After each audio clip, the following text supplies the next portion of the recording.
Alô, fiel, vamos lá para mais um vídeo. Vamos aí com o nosso amigo Chico Garcia, falando desse pós-jogo, onde o Corinthians teve um empate contra o Botafogo por 2-2.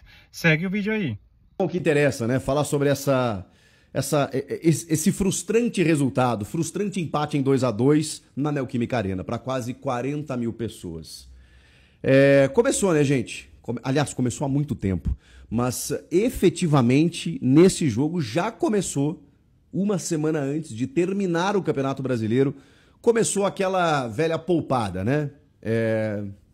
Começou faz mais tempo, mas vamos lá. Por que eu estou dizendo isso? Porque a minutagem agora está sendo controlada de forma mais escancarada. A gente está percebendo aí, Carrilho saiu com 16 minutos do segundo tempo. Aliás, está caminhando em campo, André Carrilho. Não sei o que aconteceu com esse jogador. Não, e hoje escalado na dele, hein? Mais à direita, num vértice, mais ou menos como ele jogava com Ramon Dias, né? Vértice do Losango ali pelo lado direito, Breno Bidon pela esquerda, Ranieri abrindo o meio campo, Rodrigo Garro na ponta do Losango. O que tá faltando? Porque eu já critiquei aqui, dei o desconto, na verdade, critiquei o Dorival pela escalação do Carrilho, muitas vezes jogando ou pela esquerda, ou vindo buscar essa bola muito no pé dos zagueiros e tal. Dessa vez, ele não avançou tanto, tá? Mas ele estava mais pelo seu lado direito do campo, onde ele mais rendeu com a camisa do Corinthians, jogando absolutamente nada. Rodrigo Garro, o que está acontecendo com o Rodrigo Garro? Que nós temos o maior respeito, admiração e crédito ele tem por tudo que fez na temporada passada, por ter sido importante também nesse ano em alguns momentos. Tem um aspecto físico aí que está mais significativo do que imaginávamos. O Dorival falou sobre isso. Falou, inclusive, que o Yuri Alberto saiu sentindo algumas dores. Ele entende que o Memphis retorna nessa semana. Então, assim, existe um temor, uma preocupação para que esses caras... O Corinthians sempre teve um time titular muito bom. Mas o Corinthians tem uma decisão em 10 dias. Um pouco mais. Não, 10 dias. É o primeiro jogo dia 10. Então existe uma preocupação de que uma peça daqui a pouco não esteja diante do Cruzeiro nessa semifinal. E aí vira uma neura. Vira uma neura dos caras não botar mais o pé, dos caras voltar trotando. Os caras devem estar, de verdade, tirando o pé até em treino por conta dessa semifinal. Mas assim, nós tivemos um exemplo que o torcedor do Corinthians provavelmente comemorou bastante, que foi a derrota do Palmeiras na final da Libertadores. Por que eu vou fazer esse comparativo?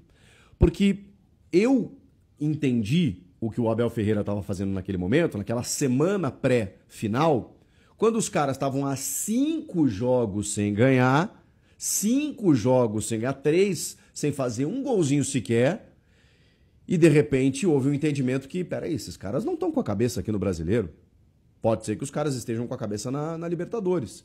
Então vamos fazer o seguinte, isola, tira, não joga contra o Grêmio, descansa a semana, foca na final. O que aconteceu na final? Seguiram sem jogar absolutamente nada. Então assim,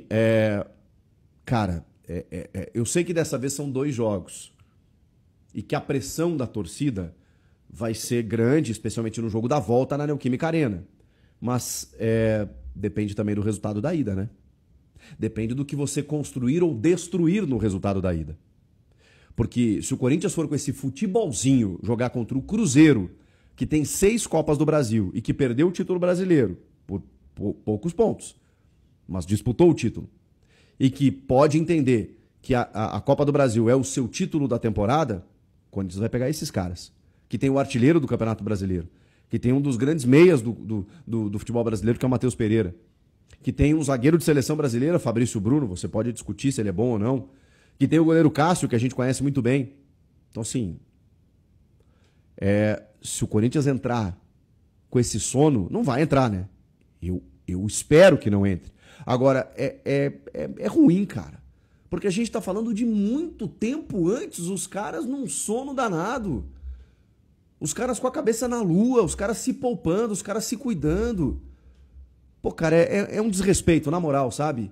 Porque passa a ideia, eu não tô dizendo que isso acontece, porque eu conheço vários jogadores do Corinthians, eu conheço o Dorival, tenho o maior respeito por ele. A gente tem, eu pelo menos tomo esse cuidado na crítica, assim, sabe? Pra não ferir suscetibilidades, né? Não ferir a pessoa, porque não é esse o objetivo, eu jamais faria esse tipo de coisa. Mas passa a impressão de uma acomodação, De que os caras, cara, na boa, vamos treinar, vamos cumprir tabela, vamos cumprir horário, vamos bater ponto, sabe? Chego lá, bato ponto, pum, não sei o quê. Sexta-feira, faltando 2 horas para 6 da tarde, você já começa a olhar pro relógio, né? Aí você já tem uma coisa para fazer que é um pouco mais longa, vai passar da 6, essa eu vou deixar para segunda. Não, então esse telefone aqui deixa eu deixar fora do gancho aqui para ele não tocar, porque se atender eu vou ter que resolver um pepino que daqui a pouco nem existe. Deixa eu olhar na agenda aqui o que eu tinha que fazer. Tá, esse aqui eu consigo fazer, mas é que esse aqui não vai me desgastar muito. Deixa eu dar uma disfarçada, o chefe tá vindo aí, deixa eu fazer de conta que eu tô trabalhando no computador. Porra! O Corinthians virou isso. Virou um burocrata. Virou um funcionário público, com todo respeito aos funcionários públicos, tá? Do setor administrativo lá, esperando o relógio bater 6 da tarde. Porra! Que é isso, cara?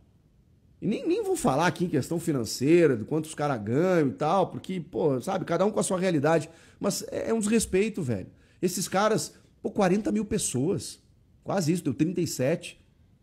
40 mil pessoas num jogo que não valia nada. Esse jogo não vale nada. Esse jogo, Corinthians e Botafogo, não valia absolutamente nada. O Corinthians passou o Grêmio ali com empate, né? Porque a tendência é que fosse a 48, pelo menos, né?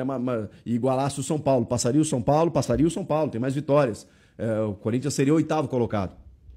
O Corinthians com essa vitória seria o 8º colocado. Mas eu digo que não vale nada porque tem outros jogos a rolar e essa 8ª colocação ainda não está confirmada. E o G8 também não está confirmado porque depende da Copa do Brasil. Mas assim, era um jogo ok. Agora está em 9º. 46. O máximo que pode chegar é 49, 52. O Bahia tem 57, então no 7º ele já não chega. E aí ele vai depender do São Paulo, do Grêmio, do Atlético Mineiro, do próprio Vasco, do Bragantino, para saber se, né, esses caras não chegam em 8º. Para ver se tem uma possibilidade de G8 de pré-Libertadores. Senão o Corinthians de novo vai disputar uma Copa Sul-Americana e a Copa do Brasil no ano que vem.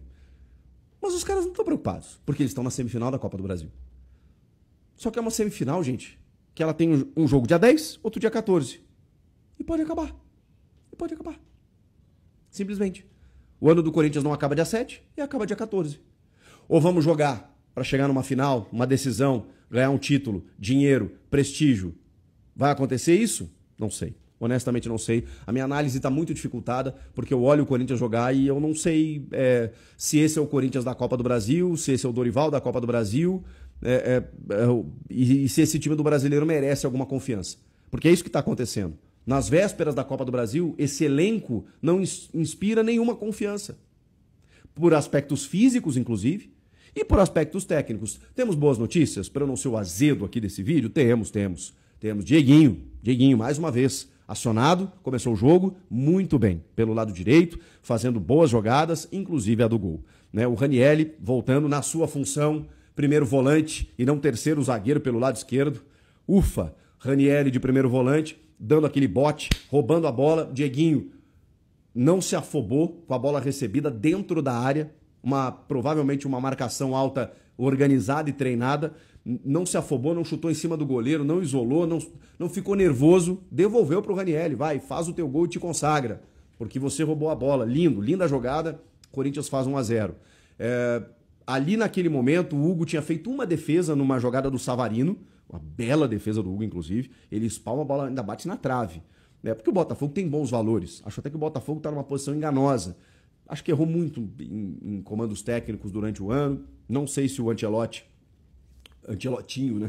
É o melhor, mas enfim, é o primeiro trabalho dele como técnico, mas é um elenco interessante ali, de bons jogadores. Tanto que o Montoro machuca, o Savarino machuca, entra o Montoro no seu lugar e ele dá o passe para o Cuiabano fazer o gol de empate. Que é um gol assim, o Mateuzinho vai dar o bote, abre o espaço, a cobertura não é feita, o Tchoca fica meio indeciso, o Dieguinho também não acompanha, e o Cuiabano, que adora marcar gols, né? Ele joga muitas vezes como ponta, inclusive, chega na frente e faz o gol de empate. E o segundo é um Botafogo mais incisivo dentro da área do Corinthians, buscando a virada, e aí o Barreira faz um belíssimo gol, a bola escapa assim. Mas antes disso, no primeiro tempo, tem uma jogada numa cobrança de falta do Mateuzinho, rasteira, que o goleiro defende, a bola sobra, o Rodrigo Garro cruza na medida e o Yuri Alberto fura em bola. Aí a gente vai para um jogo passado aí em que o Yuri faz 2 gols. E a gente fala assim, pô, vai dar moral, vai dar confiança. Fez o gol de pênalti. Depois fez mais um. Corinthians ganhou. 2 gols do Yuri. Pô, agora vai.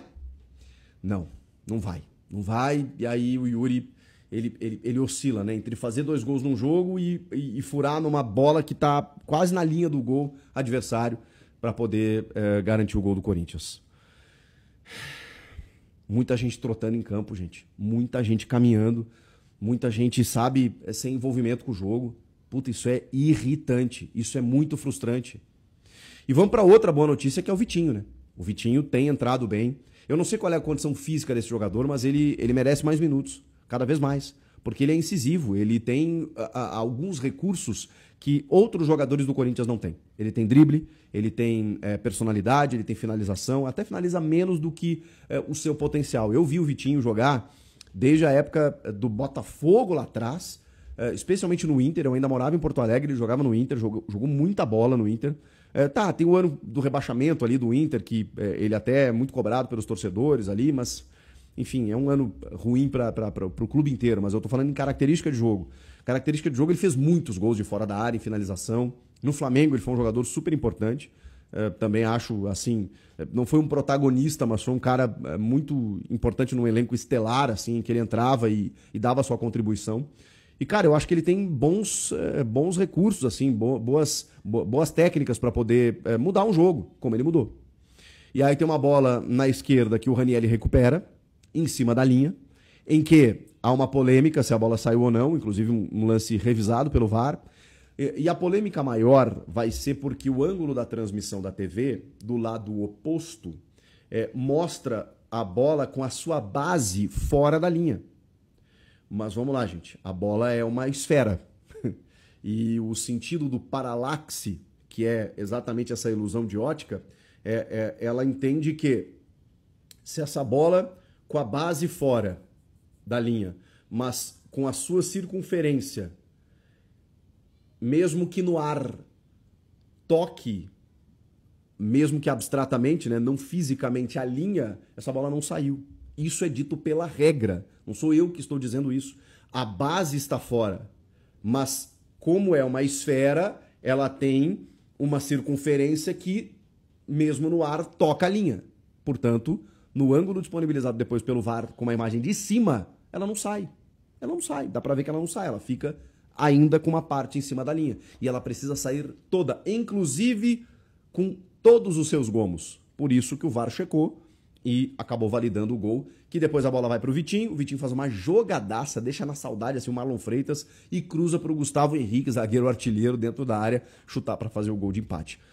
Deu uma dignidade pro time no jogo, porque tomou uma virada no segundo tempo em que o Corinthians não havia voltado praticamente, e um primeiro tempo até interessante em que o Corinthians sai na frente, mas não consegue sustentar. Mas o que mais me frustra, além do resultado, assim, que, enfim, a gente pode questionar se é bom ou ruim e tal, empate em casa sempre é ruim, né? Mesmo que o Botafogo esteja numa condição superior de tabela, eu acho que empate em casa sempre é ruim. O que mais preocupa é a postura dos jogadores. Claro que eu imagino e espero que essa postura seja diferente na semifinal da Copa do Brasil, mas eu acho que está perdendo muito do senso competitivo. Quanto mais o tempo vai passando e você não gera uma competitividade, talvez o Corinthians esqueça da sua competitividade. Talvez esqueça das oitavas de final da Copa do Brasil contra o Palmeiras. Passou tanto tempo, foi tão lá atrás, que daqui a pouco, como é que era mesmo brigar por uma bola? Como é que era mesmo competir? Como é que era mesmo correr e se entregar para um jogo? Pois é, o Corinthians vai rememorar isso dia 10 contra o Cruzeiro? É o que a gente espera. Comenta aqui o que vocês acharam do jogo, inscreva-se no canal. Eu volto na próxima. Tchau!